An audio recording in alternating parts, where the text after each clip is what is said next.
Hello, welcome back, guys. Welcome back to my channel. Let's come back to our reading. What progress is really like. Imagine that you have an ice cube sitting on the table in front of you. The room is cold and you can see your breath. It's currently 25 degrees. Even so slowly, the room begins to heat up. 26 degrees, 27, 28. The ice cube is still sitting on the table in front of you. 29 degrees, 30, 31. Still nothing has happened. Then 32 degrees, the ice begins to melt. A 1 degree shift seemingly no different from the temperature increases before it has unlocked a huge change. Breakthrough moments are often the result of many previous actions, which build up the potential required to unleash a major change. This pattern shows up everywhere. Cancer spends 80% of Cancer spends 80% of its life undetectable, taken over the body in months. Bamboo can barely be seen for the first 5 years as it builds extensive root system underground before exploding 90 feet into the air within 6 weeks. Similarly, habits often appear to make no difference until you cross a critical threshold and unlock a new level of performance. In the early and middle stages of any quest, there is often a valley of disappointment. You expect to make progress in a linear fashion, and it's frustrating how ineffective changes can seem during the first days, weeks, and even months. It doesn't feel like you are going anywhere. It's hallmark of any compounding process. It's a hallmark of any compounding process. The most powerful outcomes are delayed. This is one of the core reasons why it's so hard to build habits that last. People make a few small changes, fail to see a tangible result, and decided to stop. You think I've been running every day for months, so why can't I see any changes in my body? Once this kind of thinking takes over, it's easy to let good habits fall by the wayside. But in order to make a meaningful difference, habits need to persist long enough to break through this plateau, what I call what I call the plateau of latent potential. If you find yourself struggling to build a good habit or break a bad one, it's not because you have lost your ability to improve. It's often because you have not yet crossed the plateau of latent potential. Complaining about not achieving success despite working hard is like complaining about an ice cube not melting when you heated it from 25 to 31 degrees. Your work was not wasted. It's just being stored. All the action happens at 32 degrees. Uh, when you finally break through the plateau of latent potential, people will call it an overnight success. The outside world only sees that most traumatic event rather than all that preceded it. But you know that it's the work you did long ago. When it seemed that you weren't making any progress, that makes the jump today possible. It's the human equivalent of geological pressure. Two tectonic plates can grind against one another for millions of years, the tension slowly building all the while. Then one day they rub each other once again in the same fashion they have for ages, but this time the tension is too great. An earthquake erupts. Changes can take years before it happens all at once. Mastery requires patience.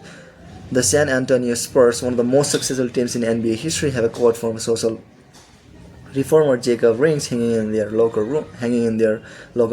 When nothing seems to help, I go and look at a stonecutter hammering away at his rock, perhaps 100 times without as much as a crack showing in it. Yet at the 100th and first blow it'll split in two, and I know it was not that last blow that did it, but all that had gone before. The plateau of latent potential results what you think should happen, what actually happens. Okay. Valley of disappointment. We often expect progress to be linear. At the very least, we hope it will come quickly. In reality, the results of our effort are often delayed. It's not until months or years later that we realize the true value of the previous work we have done. This can result in a valley of disappointment, where people feel discouraged after putting in weeks or months of hard work without experiencing any results. However, this work was not wasted, it was simply being stored. It's not until much later that the full value of previous effort is revealed. All big things come from small beginnings. The seed of every habit is a single tiny decision, but as that decision is repeated, a habit sprouts and grows stronger. Roots entrench themselves and branches grow. The task of breaking a bad habit is like uprooting a powerful oak within us, and the task of building a good habit is like cultivating a delicate flower one day at a time. But what determines whether we stick with a habit enough to survive the plateau of latent potential and break through, and break through to the other side? What is it that causes some people to slide into unwanted habits and enables others to enjoy the compounding effect of good ones? Forget about goals, focus on system instead. Prevailing wisdom claims that the best way to achieve what we want in life, getting into better shape, building a successful business, relaxing more and worrying less, spending more time with friends and family, is to set specific actionable goals. For many years, this was how I approached my habits too. Each one was a goal to be reached. I set goals for the grades I wanted to get in school, for the weights I wanted to lift in the gym, for the profits I wanted to earn in business. I succeeded at a few, but I failed at a lot of them. Eventually, I began to realize that my results had very little to do with the goals I set and nearly everything to do with the system I followed. What's the difference between system and goals? Systems and goals. Here's a distinction I first learned from Scott Adams, the cartoonist behind the Dilbert comic. Goals are about the results you want to achieve. Systems are about the processes that lead to those results. If you're a coach, your goal might be to win a championship. Your system is the way you recruit players, manage your assistant coaches, and conduct practices. If you're an entrepreneur, your goal might be to build $1 million business. Your system is how you test product ideas, hire employees, and run marketing campaigns. If you're a musician, your goal might be to play new music. Your system is how often you practice, how you break down and tackle difficult measures, and your method for receiving feedbacks from your instructor. Now for the interesting question. If you completely ignored your goals and focus only on your system, would you still succeed?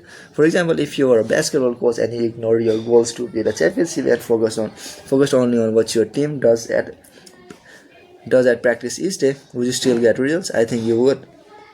The goal in any sport is to finish with the best scores, but it would be ridiculous to spend the whole game staring at the scoreboard. The only way to actually win is to get better each day. In the words of 3-time Super Bowl winner Will Wells, the scores takes care of itself. The same is true for other areas of life. If you want better results, then forget about setting goals. Focus on your system instead. What do I mean by this? Are goals completely useless? Of course not. Goals are good for setting a direction, but systems are best for making progress. A handful of problems arise when you spend too much time thinking about your goals and not enough about designing your system. Problem 1. Winners and losers have the same goals. Goal setting suffers from a serious case of survivorship bias. We concentrate on the people who end up winning, the survivors, and mistakenly assume the ambitious goals led to their success while overlooking all of the people who had the same objective but didn't succeed. Every Olympian wants to win a gold medal. Every candidate wants to get the job. And if successful and unsuccessful people share the same goals, then the goal cannot be what differentiates the winners from the losers. It wasn't the goal of winning the Tour de France that propelled the British cyclists to the top of the sports. Presumably, they had wanted to win the race every year before. Just like every other professional team, the goal had always been there. It was only when they implemented a system of continuous small improvements that they achieved a different outcome.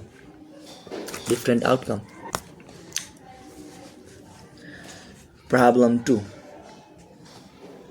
Achieving a goal is only a momentary change. Imagine you have a messy room and you set a goal to clean it.